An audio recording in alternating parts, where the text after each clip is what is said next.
Up there, you go around every hour and a half, time after time after time. You wake up usually in the mornings, and just the way that the track of your orbits go, you wake up over the Mideast, over North Africa. As you eat breakfast, you look out the window as you're going past, and there's the Mediterranean area, and Greece, and Rome, and North Africa, and the Sinai, the whole area. And you realize that in one glance, that what you're seeing is what was the whole history of man for years, the cradle of civilization. And you go around down across North Africa and out over the Indian Ocean, and look up at that great subcontinent of India, pointed down toward you as you go past it. And Ceylon off to the side, Burma, Southeast Asia, out over the Philippines, and up across that monstrous Pacific Ocean. Vast body of water. You've never realized how big that is before. And you finally come up across the coast of California and look for those friendly things. Los Angeles and Phoenix, and on across El Paso. And there's Houston. There's home. And you look, and sure enough, there's the Astrodome. And you identify with that, you know? It's an attachment. And down across New Orleans, and then looking down to the south, and there's the whole peninsula of Florida laid out. And all the hundreds of hours you spent flying across that route, down in the atmosphere, all that is friendly again. And you go out across the Atlantic Ocean and back across Africa.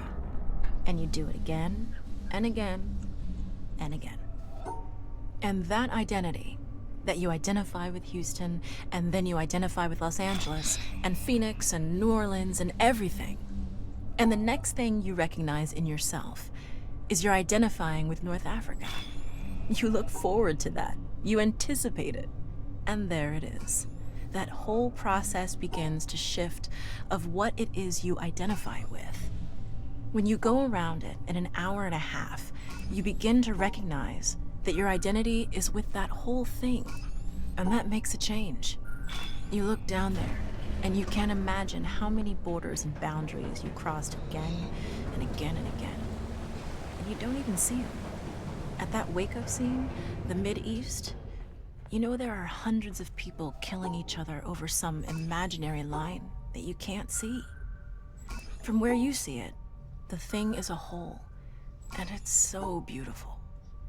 And you wish you could take one from each side in hand and say, look at it from this perspective. Look at that. What's important? And so a little later on, your friend, again those same neighbors, another astronaut, the person next to you goes out to the moon. And now he looks back and sees the Earth not as something big where he can see the beautiful details, but he sees the Earth as a small thing out there. And now that contrast between that bright blue and white Christmas tree ornament and that black sky, that infinite universe, really comes through. The size of it, the significance of it, it becomes both things. It becomes so small and so fragile, and such a precious little spot in that universe that you can block it out with your thumb. And you realize that on that small spot, that little blue and white thing is everything that means anything to you. All of history and music and poetry and art and war and death and birth and love, tears, joy, games, all of it is on that little spot out there that you can cover with your thumb.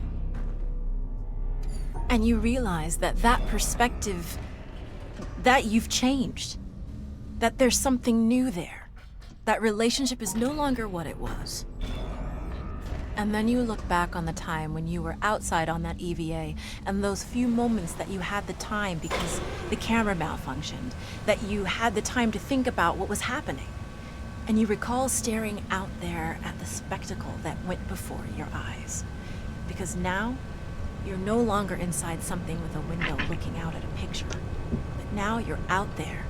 And what you've got around your head is a goldfish bowl, and there are no limits here. There are no frames. There are no boundaries. You're really out there, over it, floating going 25,000 miles per hour, ripping through space, a vacuum, and there's not a sound. There's a silence, the depth of which you've never experienced before. And that silence contrasts so markedly with the scenery and the speed with which you know you're going. That contrast, the mix of those two things, really comes through. And you think about what you're experiencing and why. Do you deserve this? This fantastic experience? Have you earned this in some way? Are you separated out to be touched by God to have some special experience here that other men cannot have? You know the answer to that is no. There's nothing that you've done that deserves that earned that. It's not a special thing for you. You know very well at that moment, and it comes through to you so powerfully that you're the sensing element for man. You look down and see the surface of that globe that you've lived on all this time, and you know all those people down there. They are like you. They are you. And somehow you represent them when you are up there. A sensing element, that point out on the end. And that's a humbling feeling. It's a feeling that says you have a responsibility. It's not for yourself. The eye that doesn't see does not do justice to the body. That's why it's there. That's why you're out there. And somehow you recognize that you're a piece of this total life. You're out on that forefront and you have to bring that back somehow. And that becomes a rather special responsibility. It tells you something about your relationship with this thing we call life. And when you come back, there's a difference in that world now. There's a difference in that relationship between you and that planet, and you and all those other forms of life on that planet, because you've had that kind of experience.